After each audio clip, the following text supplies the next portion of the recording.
Y cuando acabé este libro sentí una soledad enorme, porque Bolaño ya había muerto y no sabía que había libros póstumos. Entonces una vez muerto y era lo único como que quedaba como evidencia, o sea, lo único más que yo iba a leer de Bolaño era esto, era lo que yo pensaba. Después salieron todos los demás, pero fue como...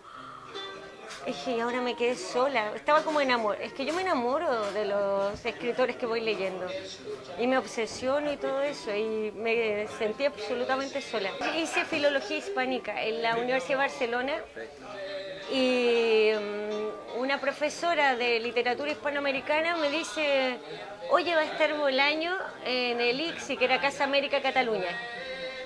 Y yo no lo conocía. Y me dice: pero va a estar ahí, o sea, un chileno. Y yo así... vale, ya voy a ir. Y ahí lo vi, ya estaba como amarillo, igual fumando un montón, pero era maravilloso. El sentido del humor, o sea, yo después igual me acerqué, porque como yo era chilena, él era chileno, que cada escritor chileno que iba, yo iba y lo iba a saludar. Y súper amable, como alejado de los que eran como los catedráticos. Siempre así, yo era más joven, o sea que igual como que la gente más joven él se sentía más cercano, siempre impulsando a que todos escribieran, súper generoso. Y también yo vi donde él vivía antes de irse a Blanes, que era como en Tallers, que es una calle así súper alternativa en Barcelona, donde está una pensión y algo así como... el humor en situaciones como tan adversas, o por ejemplo cuando estaba Ignacio Echevarría, que era su editor, y decía que Bolaño escribía contra la muerte, o sea, sabiendo que se iba a morir y queriendo terminar este libro. Y entonces tú cuando lo lees te imaginas, todos escritores aquí, entonces es como tú te imaginas cómo alguien tiene ese valor para, en vez de decir ya me rindo, chao, levantarse y escribir sabiendo que está como contra el tiempo. No sé, ambos permanecieron sin decir nada. Luego el taxista volvió al ataque y le preguntó si le interesaba el fútbol. Espinosa dijo que no, que nunca le había interesado ni ese ni ningún otro deporte, y añadió, como para no cortar de golpe la conversación, que anoche casi había matado a un hombre. No me diga, dijo el taxista. Pues sí, dijo Espinosa, casi lo maté. ¿Y eso por qué?, dijo el taxista. Por un pronto, dice Espinosa. ¿En el extranjero?, dijo el taxista. Sí, dijo Espinosa riéndose por primera vez. Fuera de aquí, fuera de aquí. Y además el tipo tenía una profesión muy rara. Pelletier, por el contrario, ni tuvo una pequeña crisis nerviosa ni habló con el taxista, que lo llevó hasta su apartamento. Al llegar, se duchó y se preparó un poco de pasta italiana con aceite de oliva y queso. Luego revisó su correspondencia electrónica, contestó algunas cartas y se fue a la cama con una novela de un joven autor francés, más bien intrascendente, pero divertida, y con una revista de estudios literarios. Al poco rato se durmió y tuvo el siguiente y extrañísimo sueño. Estaba casado con Norton y vivían en una amplia casa cerca de acantilado. Desde él que se veía una playa llena de gente en bañador que tomaba el sol o practicaba la natación sin alejarse, por otra parte, demasiado de la orilla. Los días eran breves. Desde su ventana veía, casi sin cesar, puestas de sol y amaneceres. En ocasiones Norton se acercaba donde estaba él y le decía algo, pero sin trasponer jamás el umbral de la habitación. La gente de la playa siempre estaba allí. A veces tenía la impresión de que por las noches no volvían a sus casas o que se iban, todos juntos, cuando estaba oscuro para volver, en una larga procesión, cuando aún no había amanecido. Otras veces, si cerraba los ojos, podría sobrevolar la playa como una gaviota y podía ver a los bañistas de cercas. Los había de todos los tipos, aunque predominaban los adultos. Treintañeros, cuarentañeros, cincuentañeros, y todos daban la impresión de estar concentrados en actividades nimias, como echarse aceite por el cuerpo, comer un sándwich, escuchar con más educación que interés la conversación de un amigo, de un pariente o de un vecino de toalla.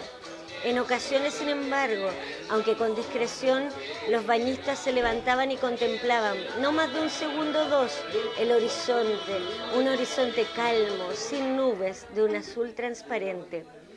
Cuando Pelletier abría los ojos, reflexionaba sobre la actitud de los bañistas. Era evidente que esperaban algo. Pero tampoco se podía decir que les fuera la vida en esa espera. Simplemente, cada cierto tiempo, adquirían una actitud más atenta. Sus ojos vigilaban durante 1 o 2 segundos el horizonte y luego volvían a integrarse en el flujo del tiempo de la playa, sin dejar entrever un quiebre o una vacilación.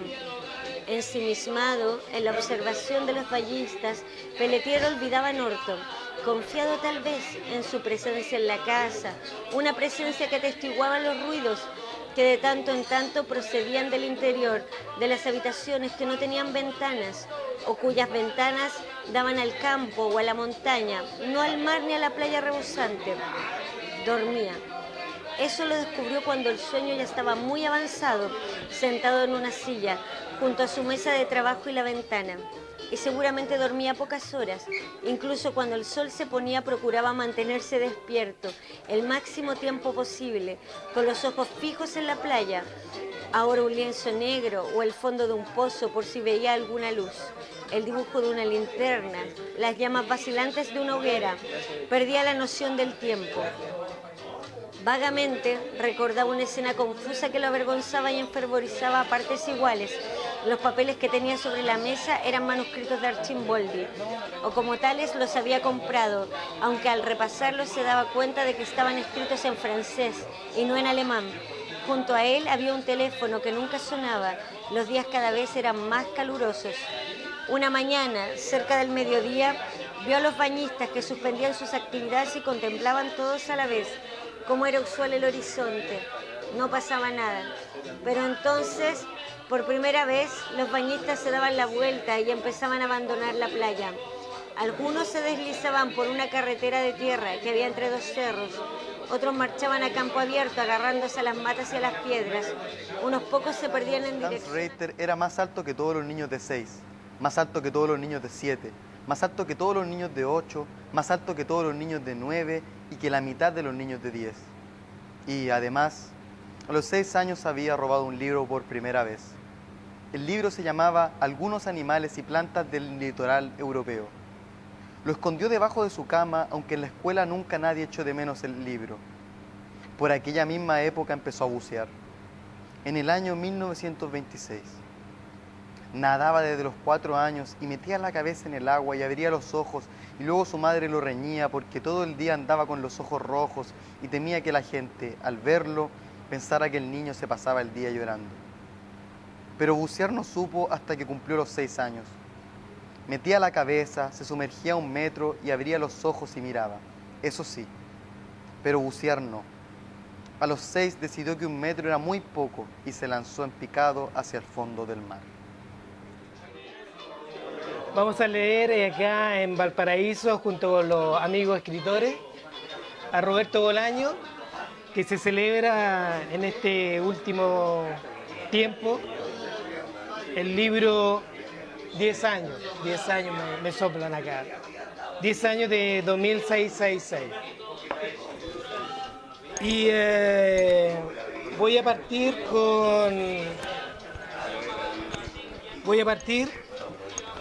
de la página 153 de este libro que se llama, que partimos así, digamos. Aquella noche los 3 críticos se fueron a acostar relativamente temprano. Pelletier Soñó con su taza de baño, un ruido apagado lo despertaba y él se levantaba desnudo y veía por debajo de la puerta que alguien había encendido la luz del baño. Al principio pensaba que era Norton, incluso Espinosa, pero al acercarse ya sabía que no podía ser ninguno de los dos. Al abrir la puerta el baño estaba vacío, en el suelo veía grandes manchas de sangre, la bañera y la cortina de la bañera exhibían costras no del todo endurecidas de una materia que al principio Pelletier creía que era barro o vómito, pero que no tardaba en descubrir que era mierda. El asco que le producía la mierda era mucho mayor que el miedo que le producía la sangre. A la primera arcada se despertó. Espinosa soñó con el cuadro del desierto en el sueño. Espinosa se erguía hasta quedar sentado en la cama y desde allí, como si viera la tele en una pantalla de más de 1,5 metros por 1,5 metros, podía contemplar el desierto estático y luminoso de un amarillo solar que hacía daño en los ojos. Ya las figuras montadas a caballo, cuyo movimiento, los dos de los jinetes y los dos de los caballos eran apenas perceptibles, como si habitaran en un mundo diferente del nuestro, en donde la velocidad era distinta, una velocidad que para Espinosa era lentitud, aunque él sabía que gracias a esa lentitud, quienquiera que fuera el observador del cuadro no se volvía loco. Y luego estaban las voces. Espinosa las escuchó, voces apenas audibles, al principio solo fonemas, cortos gemidos lanzados como meteoritos sobre el desierto y sobre el espacio armado de la habitación, del hotel y del sueño. Algunas palabras sueltas. Sí que fue capaz de reconocerlas: rapidez, premura, velocidad, ligereza. La palabra se abría paso a través del aire. 1666, Roberto Bolaño. Página 466. En junio murió Emilia Mena Mena. Su cuerpo se encontró en el basurero clandestino cercano a la calle Yucatecos, en dirección a la fábrica de ladrillos Hermanos Corinto. En el informe forense se indica que fue violada, acuchillada y quemada, sin especificar si la causa de la muerte fueron las cuchilladas o las quemaduras, y sin especificar tampoco si en el momento de las quemaduras Emilia Mena Mena ya estaba muerta. En el basurero donde fue encontrada se declaraban constantes incendios, la mayoría voluntarios, otros fortuitos, por lo que no se podía descartar que las calcinaciones de su cuerpo fueran debidas a un fuego de estas características y no a la voluntad del homicida. El basurero no tiene nombre oficial, porque es clandestino, pero sí tiene nombre popular. Se llama El Chile. Durante el día no se ve un alma por el Chile, ni por los baldíos aledaños que el basurero no tardará en engullir. Por la noche aparecen los que no tienen nada o menos que nada. En México, Distrito Federal, los llaman teporochos, pero un teporocho es un señorito vividor, un cínico reflexivo y humorista, comparado con los seres humanos que pululan solitarios o en pareja por el Chile. No son muchos, hablan una jerga difícil de entender. La policía preparó una redada la noche siguiente al hallazgo del cadáver de Emilia Mena Mena y solo pudo detener a 3 niños que rebuscaban cartones en la basura. Los habitantes nocturnos del Chile son escasos, su esperanza de vida breve. Mueren a lo sumo a los 7 meses de transitar por el basurero. Sus hábitos alimenticios y su vida sexual son un misterio. Es probable que hayan olvidado comer y coger, o que la comida y el sexo para ellos ya sea una cosa inalcanzable, inexpresable, algo que queda fuera de la acción y la verbalización. Todos, sin excepción, están enfermos. Sacarle la ropa a un cadáver del Chile equivale a despellejarlo. La población permanece estable.